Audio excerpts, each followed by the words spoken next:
In the remote mountains of Kentucky, where the wilderness road carved its dangerous path toward the western frontier, there once stood an inn that travelers spoke of in hushed, reverent tones.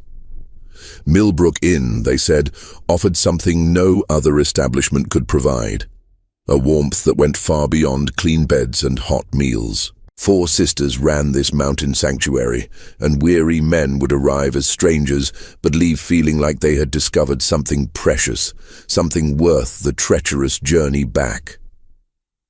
The Cunningham sisters had a reputation that spread across 3 states. Merchants would delay their business trips just to spend extra nights at Millbrook Inn. Cattlemen would take dangerous detours through hostile mountain passes rather than miss the opportunity to experience the sisters' legendary hospitality. And those who had stayed there spoke of comforts that lonely travelers rarely found. Attention so personal, so intimate, that grown men would weep when it came time to leave. But in the winter of 1851, something changed. Travelers began arriving at settlements throughout Kentucky with disturbing tales. The road to Millbrook Inn, they claimed, had become littered with abandoned wagons and riderless horses. Local authorities dismissed these reports as frontier hysteria until a pattern emerged that could no longer be ignored. Dozens of men had vanished without a trace, and the last place anyone remembered seeing them was on the winding mountain path that led to the Cunningham sisters' welcoming door. Before we continue with the story of what really happened in those isolated Kentucky mountains, I need you to do something for me. Hit that subscribe button and ring the notification bell. You won't want to miss stories like this. And tell me in the comments, what state are you listening from? I love connecting with listeners from across the country who share my fascination with America's buried secrets. What authorities were about to discover would reveal that the warmth travelers found at Millbrook Inn came with a price far more terrifying than anyone could have imagined. The year was 1831 when Jeremiah Cunningham succumbed to consumption, leaving behind a thriving mountain estate and 4 daughters ranging in age from 16 to 26. Located in the remote highlands between Virginia's Shenandoah Valley and the Kentucky frontier, the Cunningham property sprawled across 800 acres of fertile mountain land, complete with livestock, grain fields, and most importantly, a strategically positioned inn that served travelers heading west on the wilderness road. Margaret, the eldest at 26, possessed the sharp mind of a born businesswoman and the cold, calculating nature that would later prove so deadly. Catherine, 24, had inherited their mother's ethereal beauty and an almost supernatural ability to make any man feel like the most important person in the world. Sarah, 22, shared her late mother's knowledge of mountain herbs and their various properties, knowledge that would prove far more sinister than anyone imagined. And Elizabeth, the youngest at 16, possessed an innocent charm that could disarm even the most suspicious traveler. The Cunningham estate had been built by their grandfather in 1798, when the wilderness road was little more than a dangerous trail carved through hostile territory. By 1831, it had evolved into one of the most respected stopping points for merchants, settlers, and adventurers heading toward the promise of Kentucky's bluegrass country. The main house, a substantial 2-story log structure with stone foundations, sat prominently on a ridge overlooking the valley below. The inn portion consisted of 6 comfortable guest rooms, a large common area with massive stone fireplaces, and a kitchen capable of feeding dozens. What made the Cunningham place special wasn't just its location or amenities. It was the reputation for hospitality that had been carefully cultivated over 3 decades. Travelers would speak in towns hundreds of miles away about the warmth of the Cunningham welcome, the quality of their mountain whiskey, and the comfort of clean beds after weeks on dangerous roads.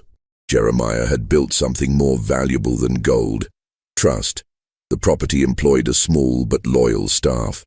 Ezra Hawthorne, a weathered mountain man in his 50s, had worked as foreman since the inn's early days. His knowledge of the mountains was encyclopedic, and his loyalty to the Cunningham family was absolute. 2 German immigrants, the Zimmer brothers, Klaus and Heinrich had arrived 3 years earlier, seeking work and stability in the New World. They lived in a cabin near the property's eastern boundary and managed the livestock and agricultural operations with Germanic efficiency. The autumn of 1831 marked the beginning of what locals would later remember as the inn's golden years. The sisters, initially working together out of necessity, discovered they possessed a remarkable ability to make guests feel not just welcome, but genuinely cherished. Margaret's business acumen kept the operation profitable. Catherine's charm kept guests lingering longer than planned. Sarah's knowledge of mountain cooking and medicinal teas enhanced their reputation for comfort. And Elizabeth's youthful enthusiasm made even the weariest traveler smile. But something darker was stirring beneath this facade of mountain hospitality. The isolation that had once protected the Cunningham family from the dangers of frontier life now provided something else entirely: privacy. And privacy, for 4 young women with sharp minds and few scruples, could be a dangerous thing indeed. It was a November evening in 1832 when Thomas Kellerman arrived at Millbrook Inn, and with him the first hint of the darkness to come. Kellerman was a cattle buyer from Richmond, traveling alone with a substantial purse of gold coins intended for purchases in Kentucky. He was a man of 45 years, recently widowed, with no children and few close ties. Precisely the type of guest the sisters would later learn to identify with terrifying precision. The temperature had dropped below freezing, and a light snow was beginning to fall when Kellerman's horse stumbled up the winding path to the inn.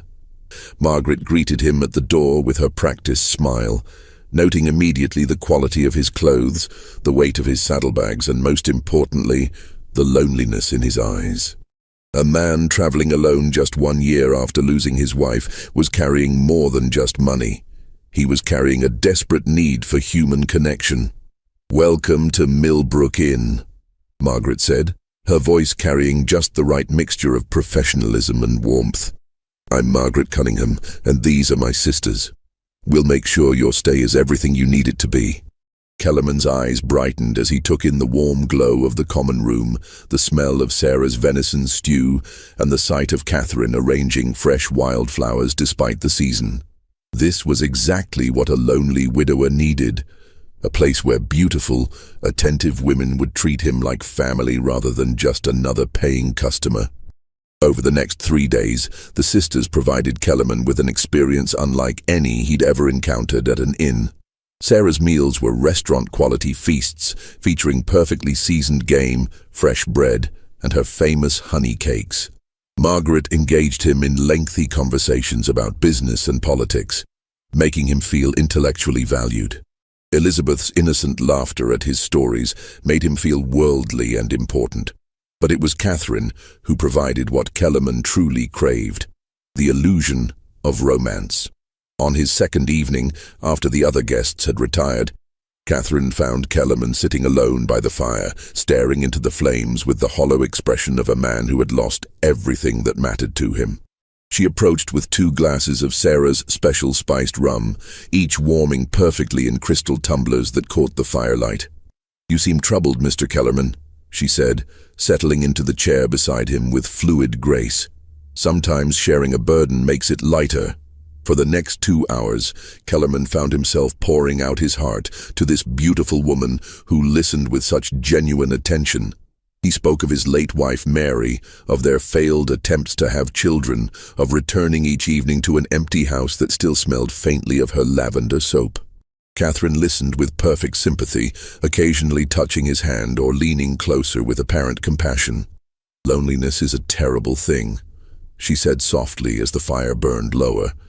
"But it doesn't have to be permanent." What happened next was never recorded in any official document, but Kellerman's behavior the following morning told its own story. He moved through breakfast with the satisfied expression of a man who had rediscovered reasons for living. He extended his stay by 2 additional days, despite his original urgency to reach Kentucky. Most tellingly, he began making plans to return to Millbrook Inn on his journey home to Richmond. "I've never experienced hospitality like this," he told Margaret as he prepared to leave. You and your sisters have created something truly special here. I'll be recommending this place to every traveler I meet."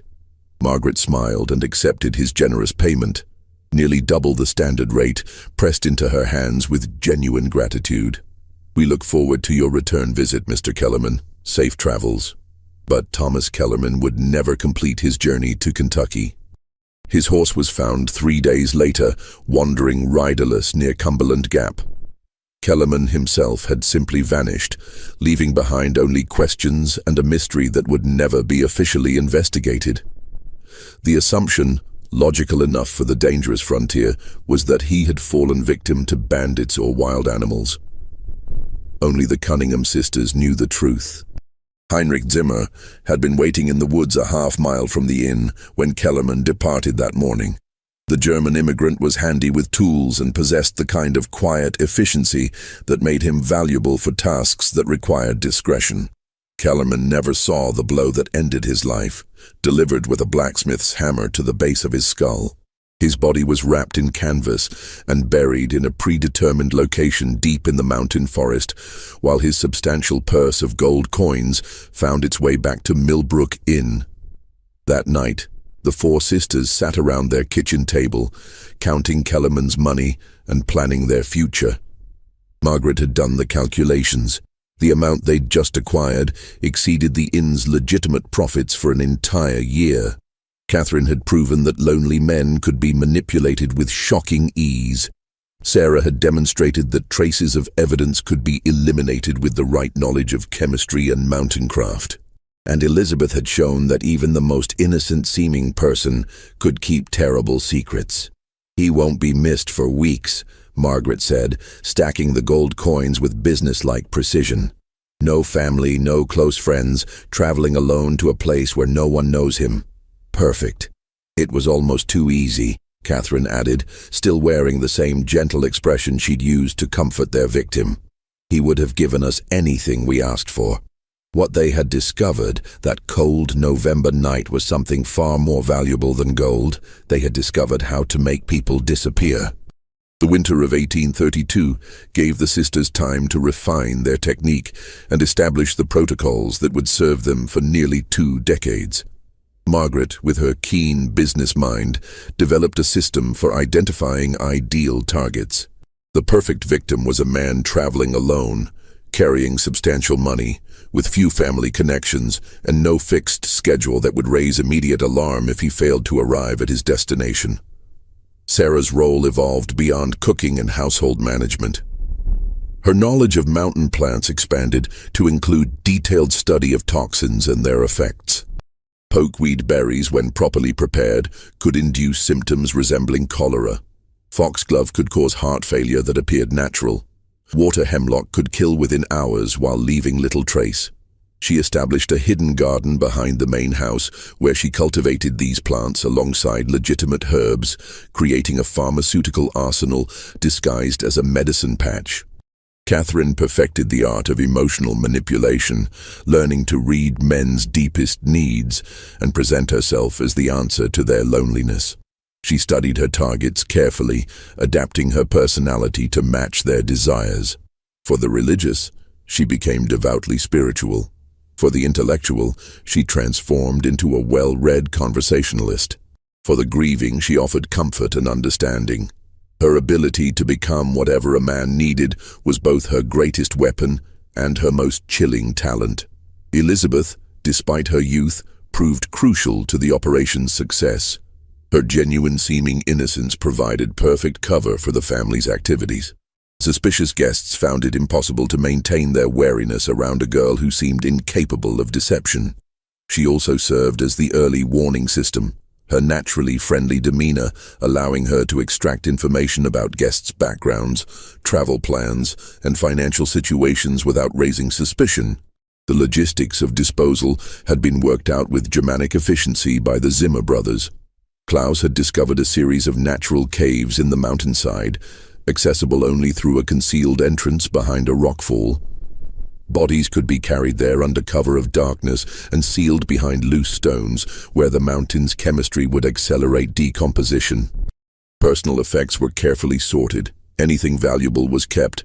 while items that might identify the victim were buried separately or destroyed. Ezra Hawthorne's role was perhaps the most crucial. His reputation in the region was beyond reproach, and his word carried weight with local authorities. When questions were occasionally raised about missing travelers, Ezra would solemnly confirm that the individual had indeed stayed at Millbrook Inn, but had departed in good health and spirits. His weathered face and honest demeanor had never failed to satisfy even the most persistent inquirer. The spring of 1833 brought their second victim, a tobacco merchant named William Fraser from North Carolina. Fraser was transporting nearly $500 in silver coins, the proceeds from a successful season's crop sales. He was a bachelor of 38, known for his reclusive nature and his practice of making business trips alone to avoid sharing profits with partners.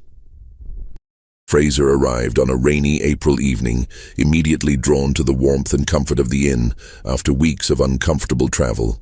The sisters deployed their refined strategy with precision. Margaret engaged him in business discussions, learning about his financial situation and travel plans. Sarah provided exceptional meals that made him reluctant to continue his journey. Elizabeth entertained him with piano music and innocent charm that reminded him of the daughter he'd never had. But it was Catherine who sealed Fraser's fate. On his third night at the inn, she found him reading alone in the common room, a leather-bound volume of poetry open on his lap. She approached with apparent shyness, asking if he might read aloud, as she had little education but loved the sound of beautiful words.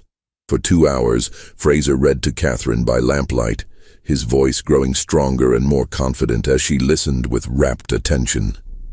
When he finished, she placed her hand gently on his arm and told him he had the most beautiful voice she'd ever heard. The loneliness that had hardened around Fraser's heart for decades began to crack. "I've never met anyone like you," he told her, his voice thick with emotion he'd suppressed for years.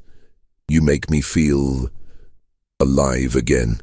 "Then don't leave tomorrow," Catherine replied, her eyes reflecting the lamplight with perfect, calculated sincerity. "Stay another day.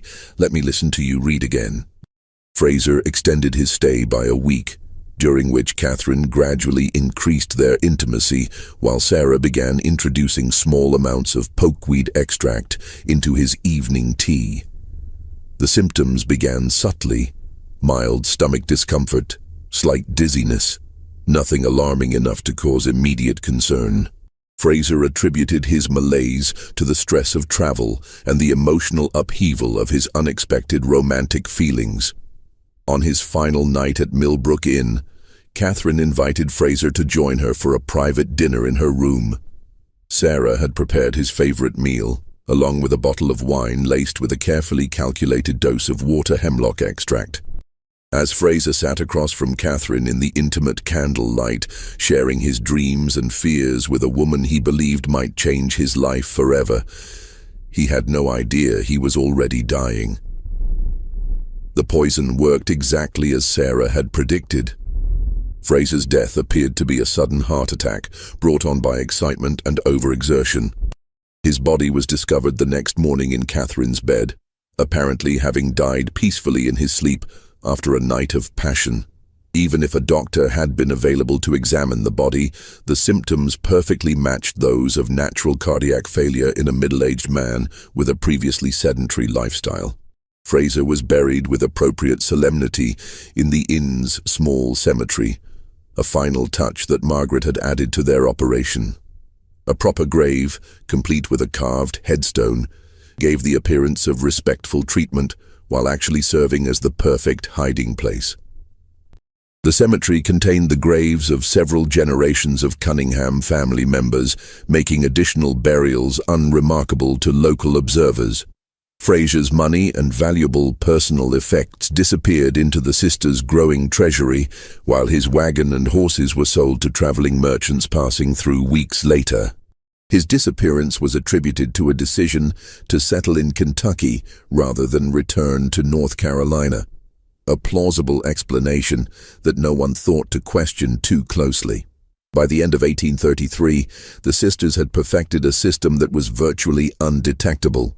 They had learned to space their crimes carefully, never targeting more than 4 or 5 victims per year to avoid creating patterns that might attract attention.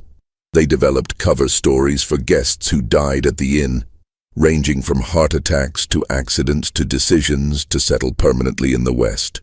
Most importantly, they learned to trust each other completely, creating a conspiracy so tight that not even the slightest hint of their activities ever reached the outside world. Just when we thought we'd seen it all, the horror at Millbrook Inn intensifies. If this story is giving you chills, share this video with a friend who loves dark mysteries, hit that like button to support our content, and don't forget to subscribe to never miss stories like this. Let's discover together what happens next, because the Cunningham sisters were just getting started. Between 1834 and 1845, Millbrook Inn achieved a reputation that extended throughout the mid-Atlantic region and beyond. Travelers spoke of it in the same reverent tones reserved for the finest establishments in Richmond or Baltimore. The sisters had created something unprecedented, a remote mountain inn that provided luxury accommodations and service that rivaled the best urban hotels. Margaret had expanded their legitimate business operations significantly. The inn now maintained a stable of quality horses for guests, operated a small distillery producing premium mountain whiskey, and even offered guided hunting expeditions led by Ezra Hawthorne. These legal enterprises provided substantial income and, more importantly, gave the sisters a reputation as savvy businesswomen rather than simply innkeepers. The guest registry from this period, carefully preserved in the Virginia State Archives, tells the story of their success. Merchants from Charleston, politicians from Richmond, land speculators from Baltimore, and adventurers from as far away as Boston signed their names in Margaret's elegant ledger book. Many returned multiple times, becoming regular patrons who praised Millbrook Inn to their colleagues and friends. But hidden within this legitimate success was a carefully orchestrated killing machine that operated with clockwork precision. The sisters had refined their victim selection to an exact science. Catherine developed an almost supernatural ability to identify the men who would never be missed. The loners, the outcasts, the ones carrying secrets that made them avoid close relationships. Sarah's knowledge of poisons had expanded to include dozens of plant and mineral toxins, each with different symptoms and detection profiles. Elizabeth had learned to extract detailed personal information from guests through seemingly innocent conversation. And Margaret coordinated everything with the precision of a military operation. During these years, they claimed approximately 43 victims, the exact number later found by the railroad surveyor. Each death was carefully planned and executed according to strict protocols that minimized risk while maximizing profit.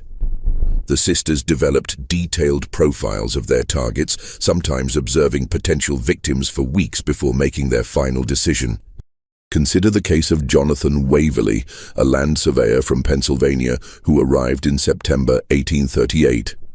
Waverley was conducting mapping work for the state government, a job that required him to travel alone through remote areas for months at a time.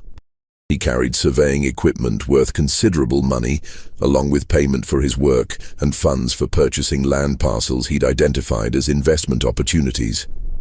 Margaret immediately recognized Waverley as an ideal target. His work required extended absences from civilization, meaning his disappearance might not be noticed for months. His surveying activities provided a perfect cover story. He could easily have fallen victim to any number of natural hazards while working alone in dangerous territory. Most importantly, his somewhat antisocial personality meant he had few close friends who would pursue investigations if he failed to return. The sisters began their campaign immediately. Sarah prepared special meals featuring game Waverley had watched Ezra hunt, creating a connection between the food and the rugged mountain environment he found so appealing. Elizabeth engaged him in conversations about his mapping work, expressing fascination with his technical knowledge and making him feel appreciated for his expertise. Margaret discussed potential land investments with him, positioning herself as a local expert who could help him identify profitable opportunities. But it was Catherine who provided the element that sealed Waverley's fate. She approached him not as a potential romantic conquest, but as a kindred spirit who shared his love of the wilderness. She revealed an apparently extensive knowledge of mountain flora and fauna, gleaned from years of careful study that actually served her poison research. She accompanied him on short surveying expeditions around the inn's property, demonstrating a comfort with outdoor life that Waverley found irresistible.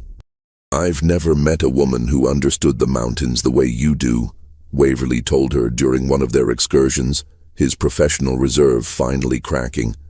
"Most people see only wilderness, but you see the beauty and the order underneath."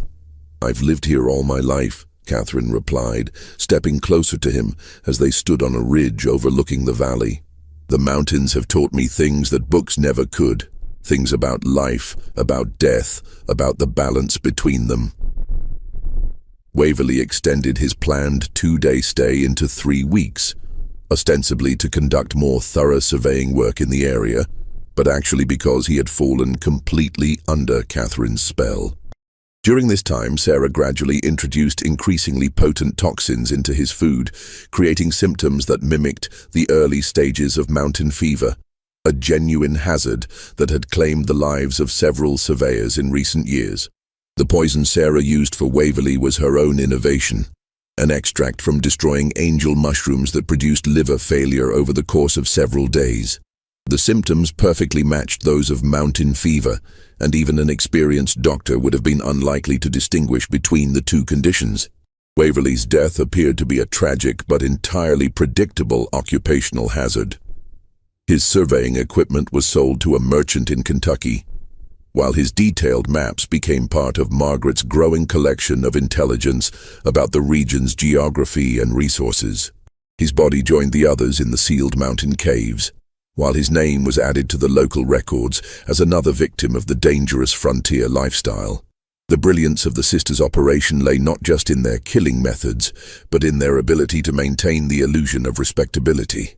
They attended church services in the nearby settlement of Millbrook, contributed generously to community causes, and maintained friendships with local families. Margaret served on the board of the Regional Merchants Association, while Sarah provided medical assistance to neighboring farms during times of illness. Catherine taught Sunday school to local children, and Elizabeth organized social events that brought together isolated mountain families. This community involvement served multiple purposes. It provided them with alibis and character witnesses for times when questions might be raised about missing guests.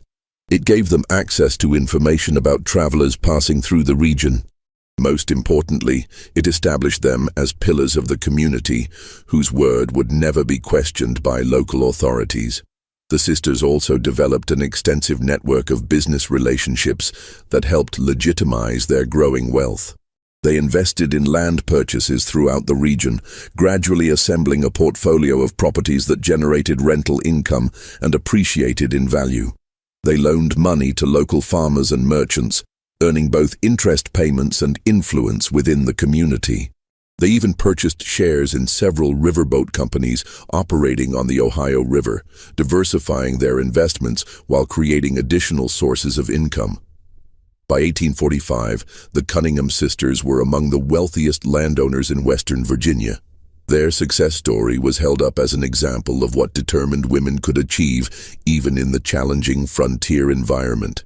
Local newspapers occasionally featured articles about the enterprising Cunningham sisters, who had built a thriving business empire from their inherited mountain property. But beneath this facade of legitimate success lay the carefully concealed bones of more than 40 men who had made the fatal mistake of accepting the sisters' hospitality.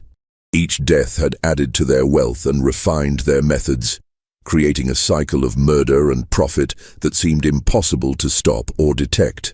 The isolation that had initially protected them from discovery now provided something even more valuable: the perfect environment for their predatory activities. Millbrook Inn had become a spider's web, beautiful and inviting on the surface but deadly to anyone who became entangled in its strands. The beginning of the end came not from law enforcement or suspicious relatives, but from an unexpected source, one of their own employees. Heinrich Zimmer, the younger of the two German brothers, had been growing increasingly unstable since a hunting accident in the fall of 1849 that left him with chronic pain and a dependence on laudanum for relief. Heinrich had always been the more sensitive of the Zimmer brothers, and the years of participating in the sisters' crimes had taken a psychological toll that his brother Klaus either ignored or failed to recognize. The laudanum, initially prescribed by Sarah for legitimate pain relief, had gradually become Heinrich's escape from the guilt and nightmares that plagued his sleep. But addiction brought its own problems: paranoia, mood swings, and a tendency toward loose talk that made him increasingly dangerous to the operation. The crisis began on a cold February morning in 1850, when Heinrich appeared at the kitchen door of the main house, his eyes wild with drug-induced panic and his clothes disheveled from a sleepless night. Sarah was alone in the kitchen, preparing breakfast for a traveling merchant from North Carolina who had arrived the previous evening, a man the sisters had already identified as their next target. "I can't do it anymore," Heinrich whispered, his voice shaking with emotion. "I see their faces every night. Every time I close my eyes, they're all standing there watching me. 43 men, Sarah. 43 souls crying out for justice." Sarah maintained her composure, but her mind raced as she calculated the threat Heinrich now represented. His knowledge of their crimes was complete and detailed. He could provide authorities with exact locations of burial sites, descriptions of murder methods, and testimony that would send all 4 sisters to the gallows. "You're not well, Heinrich," she said gently, moving closer to him with apparent concern. "The laudanum is affecting your mind. You're seeing things that aren't real." "No." Heinrich's voice rose dangerously, and Sarah glanced toward the ceiling, hoping the guest upstairs hadn't been awakened. "I know what we've done. I know what you've made me do. And I know it has to stop." The conversation continued for nearly an hour, with Heinrich alternating between tearful confessions and angry accusations, while Sarah tried to calm him without alerting the rest of the household. She eventually managed to convince him to return to his cabin with a promise that they would discuss the situation later, after he'd had time to rest and clear his head. But Sarah knew there would be no later discussion. Heinrich Zimmer had become a liability that threatened everything they'd built, and liabilities had to be eliminated. That evening, after their guest had retired for the night, Sarah prepared a special dinner for the Zimmer brothers, a gesture of appreciation for their years of loyal service, she explained to Klaus. The meal featured Heinrich's favorite dishes, along with Sarah's special spiced wine that contained enough concentrated foxglove extract to stop a man's heart within hours. Heinrich died quietly in his sleep that night, his death attributed to the same heart condition that had supposedly claimed several of their guests over the years. Klaus, who had consumed less of the poisoned wine due to his natural temperance, survived, but with significant cardiac damage that left him weakened and dependent on Sarah's medical care. Heinrich's death solved their immediate problem, but created new challenges. Klaus, despite his physical weakness, began asking pointed questions about his brother's sudden demise. The similarities between Heinrich's symptoms and those exhibited by several of their guests had not escaped his notice, and his loyalty to the sisters was wavering under the weight of suspicion and grief. Margaret recognized that their operation was entering a critical phase. The network of trust and complicity that had protected them for nearly 2 decades was beginning to fracture, and any significant investigation would uncover evidence that even their considerable influence couldn't suppress. She began making contingency plans for the possibility that they might need to abandon Millbrook Inn entirely. The final guest to die at Millbrook Inn was Samuel Hartwell, a cotton broker from Savannah who arrived in March 1851 with over $1,000 in gold coins and banknotes. Hartwell was a widower in his 50s, traveling north to negotiate contracts with textile mills in Pennsylvania. His death followed the sisters' established pattern: apparent heart failure after several days of exceptional hospitality that included intimate companionship with Catherine. But Hartwell's death marked a crucial change in the sisters' methodology. For the first time in nearly 20 years, they made a significant mistake. Hartwell had arranged to meet a business associate in Pittsburgh on a specific date, and when he failed to appear, his colleague began making inquiries that eventually reached local authorities in Virginia. Sheriff Thomas Brennan of Millbrook County was a capable lawman with over 20 years of experience, but he had never encountered anything like the Cunningham sisters' operation. His initial investigation was routine.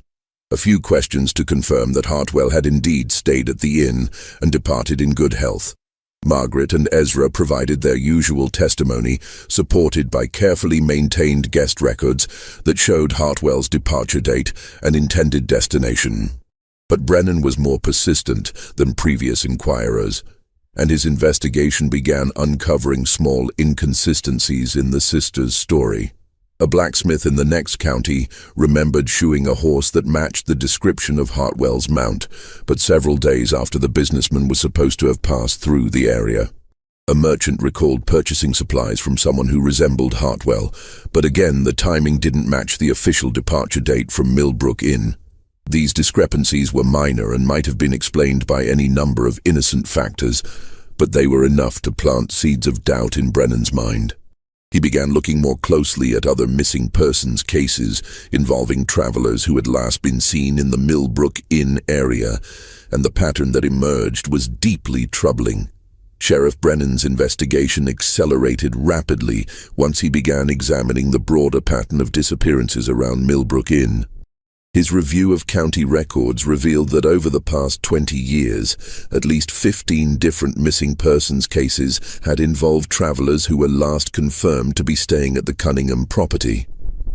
While individual cases could be explained by the various hazards of frontier travel, the statistical clustering was impossible to ignore.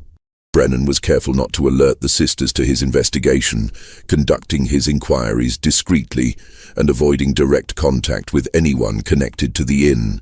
His breakthrough came when he interviewed Klaus Zimmer during one of the German immigrants' rare trips to town for supplies. Klaus, still grieving his brother's death and increasingly suspicious about the circumstances surrounding it, proved more talkative than usual. "My brother Heinrich, he was troubled before he died," Klaus told Brennan during what appeared to be a casual conversation outside the general store. "He spoke of things that kept him awake at night. The mountains hold many secrets, Sheriff, and not all of them should stay buried." This cryptic statement might have meant nothing to a less experienced investigator, but Brennan recognized the signs of a man struggling with dangerous knowledge. He arranged a private meeting with Klaus at a location far from Millbrook Inn, where the full truth finally began to emerge. Klaus's confession was halting and incomplete. Years of fear and loyalty struggled against guilt and suspicion as he revealed fragments of what he knew. He couldn't bring himself to explicitly accuse the sisters of murder, but he provided enough details about mysterious late-night activities, unexplained burials, and his brother's growing distress to give Brennan the evidence he needed to obtain search warrants. The raid on Millbrook Inn was conducted at dawn on April 15, 1851, with a force of 8 armed deputies surrounding the property to prevent escape. Brennan had coordinated with federal marshals to ensure that any evidence found would be properly handled, recognizing that the case might involve crimes across state lines. The sisters met the arrival of law enforcement with characteristic composure. Margaret greeted Brennan at the front door with polite concern, expressing hope that she could assist with whatever investigation had brought him to their property. Catherine appeared genuinely distressed by the suggestion that anything improper might have occurred at their respectable establishment. Sarah offered to prepare refreshments for the officers, while Elizabeth seemed confused and frightened by the accusations being leveled against her family. But their practiced performances couldn't conceal the physical evidence that 20 years of murder had left behind. The search of the main house revealed several items that clearly belonged to missing travelers. A distinctive silver pocket watch engraved with Samuel Hartwell's initials, a leather portfolio containing business documents belonging to Thomas Kellerman, and a collection of personal letters and photographs that represented dozens of different victims. More damning still was Sarah's carefully maintained garden of poisonous plants, which included several species that had no legitimate medicinal applications. Her collection of books on botany and chemistry revealed an expertise in toxicology that went far beyond the knowledge required for normal household remedies. Hidden in her private room, investigators found detailed notes describing the effects and dosages of various plant toxins, along with records that clearly corresponded to the deaths of specific guests. The discovery of the burial caves was the final piece of evidence needed to confirm the scope of the sisters' crimes. Klaus, facing charges as an accessory to murder, led investigators to the concealed entrance behind the rockfall. Inside the caves, exactly as the railroad surveyor would find them months later, were the skeletal remains of 43 men, along with personal effects worth thousands of dollars. Each skeleton told its own story of violent death. The puncture wounds found at the base of several skulls indicated that some victims had been killed quickly with sharp instruments, likely while they were unconscious from poison or alcohol. Others showed signs of strangulation or suffocation. A few appeared to have died from poison alone, their bones showing the chemical changes associated with heavy metal toxicity. The trial of the Cunningham sisters became one of the most sensational legal proceedings in Virginia history. Newspapers throughout the country covered the case, fascinated by the story of 4 women who had operated one of the most successful criminal enterprises in American history. The prosecution, led by Commonwealth's attorney Daniel Hutchinson, presented overwhelming evidence of a conspiracy that had lasted nearly 20 years and claimed more than 40 lives. Margaret maintained her innocence throughout the proceedings, claiming that any evidence found at the inn had been planted by enemies seeking to destroy their family's reputation. Catherine broke down completely during her testimony, alternating between denials and tearful confessions that implicated all 4 sisters in the murders. Sarah refused to speak at all, maintaining a stoic silence that many interpreted as an admission of guilt. Elizabeth, the youngest and most sympathetic defendant, claimed to have been coerced by her older sisters and begged for mercy from the court. The defense strategy focused on the isolation and vulnerability of 4 orphaned women trying to survive in a dangerous frontier environment. The sisters' attorney, Marcus Fairfield, argued that they had been driven to desperate measures by circumstances beyond their control, and that their youth and gender should be considered as mitigating factors in their sentencing. But the overwhelming evidence and the shocking scope of their crimes made any sympathy difficult to sustain. The jury deliberated for less than 3 hours before returning guilty verdicts for all 4 defendants on multiple counts of murder in the first degree.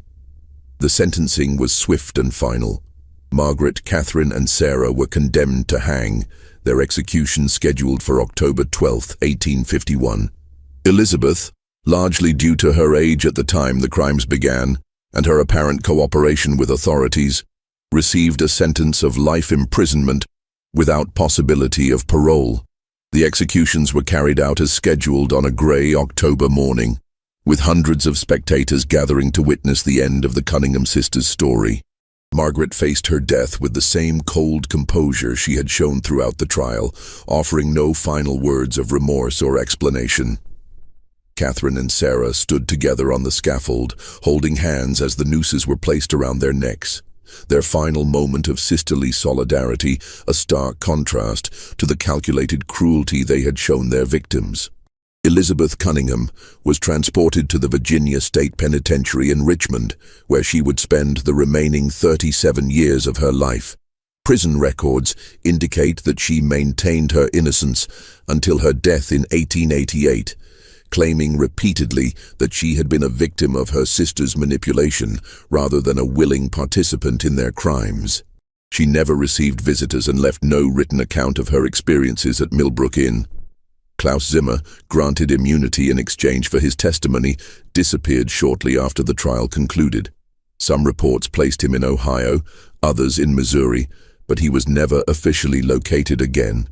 The trauma of his brother's death and his role in exposing the sisters' crimes appeared to have broken him completely, leaving him unable to settle anywhere or form lasting relationships. Ezra Hawthorne faced charges as an accessory to murder, but his advanced age and his cooperation with authorities earned him a reduced sentence of 10 years in prison. He died in custody in 1854, reportedly still maintaining that he had never suspected the true nature of the sisters' activities and had believed their explanations for the various deaths and disappearances. Millbrook Inn itself was sold at auction to satisfy legal judgments against the Cunningham estate. The new owners, a family named Fletcher from Richmond, attempted to continue operating it as a legitimate inn, but the property's notorious reputation made it impossible to attract guests. The building stood empty for several years before being purchased by a mining company that demolished the structures and converted the land to industrial use.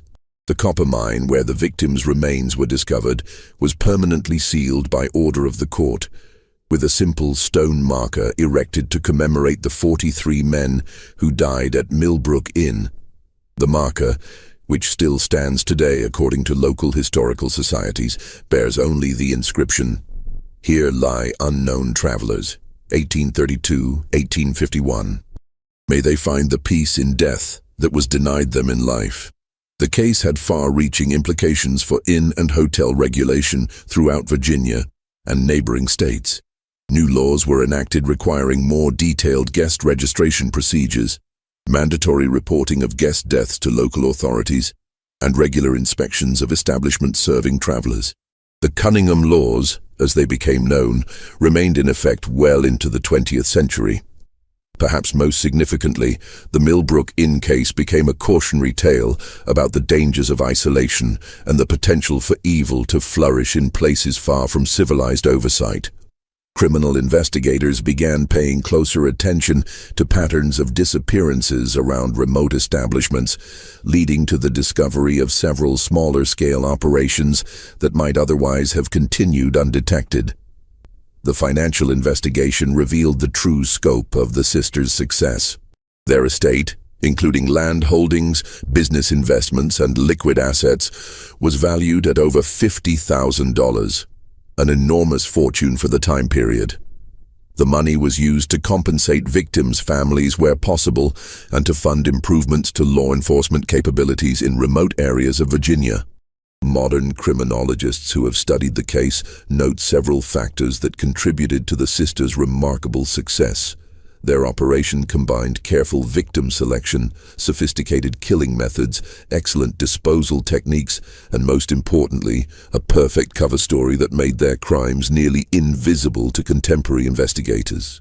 The isolation of their location provided privacy for their activities, while their reputation for hospitality created a steady stream of potential victims. The psychological profiles developed by modern experts suggest that Margaret was the primary architect of the operation, possessing the antisocial personality traits and organizational skills necessary to plan and execute such a complex criminal enterprise. Catherine likely suffered from what would now be recognized as borderline personality disorder, making her capable of forming intense but ultimately meaningless emotional connections with victims. Sarah's expertise with poisons suggests a fascination with death and control that bordered on sadistic. Elizabeth's role remains the most ambiguous. Whether she was a willing participant or a coerced accomplice may never be definitively determined. What makes the Millbrook Inn case particularly chilling is how easily it could have continued indefinitely. Had Heinrich Zimmer not suffered his psychological breakdown, or had Sheriff Brennan been less persistent in his investigation, the sisters might have continued their activities for decades longer. The randomness of their ultimate discovery serves as a reminder that many historical crimes may have gone completely undetected, their perpetrators taking their secrets to unmarked graves. The story of the Cunningham sisters also highlights the vulnerability of travelers in the pre-industrial era. When communication was slow and transportation was dangerous, a man could disappear between two towns and not be missed for months, if ever. The sisters exploited this vulnerability with ruthless efficiency, turning the hospitality industry itself into a weapon against the lonely and isolated. Local folklore in Western Virginia preserved distorted versions of the Millbrook Inn story for generations. Some tales portrayed the sisters as victims of circumstance who were driven to desperate measures by poverty and isolation. Others transformed them into supernatural entities who lured victims through magical means rather than simple manipulation. The truth, as revealed by court records and contemporary accounts, is both more mundane and more terrifying than any ghost story. The physical location of Millbrook Inn remained a source of local superstition well into the 20th century. Hunters and hikers reported finding unusual artifacts in the area: old buttons, pieces of clothing, rusted metal objects that might once have belonged to the sisters' victims. Whether these discoveries were genuine relics or simply the products of overactive imaginations influenced by the location's notorious history remains unknown. Several attempts were made over the years to locate additional burial sites that might contain victims who were disposed of through other methods. Ground-penetrating radar surveys conducted in the 1980s identified several soil anomalies consistent with unmarked graves, but legal and ethical considerations prevented extensive excavation. The possibility remains that the 43 victims found in the mine represent only a portion of the sisters' total kill count. The Cunningham case file, housed in the Virginia State Archives, continues to attract researchers and amateur historians fascinated by one of America's most successful serial killing operations. The detailed records kept by Margaret Cunningham, combined with Sarah's botanical notes, and the physical evidence recovered from the property, provide an unusually complete picture of how such crimes were planned and executed in the 19th century. This mystery shows us how easily evil can hide behind a facade of respectability and how isolation can provide the perfect cover for the most heinous crimes. The story of the Cunningham sisters serves as a reminder that monsters don't always look like monsters. Sometimes they look like charming hostesses offering weary travelers exactly what they need most. What do you think of this story? Do you believe everything was revealed? Or might there be more secrets buried in those Virginia mountains? Leave your comment below and tell me what you think really happened at Millbrook Inn. If you enjoyed this tale and want more horror stories like this, subscribe, hit the notification bell, and share with someone who loves mysteries. The past is full of dark secrets waiting to be uncovered, and I'll be here to help you discover them. See you in the next video, where we'll explore another chapter from America's hidden history of terror.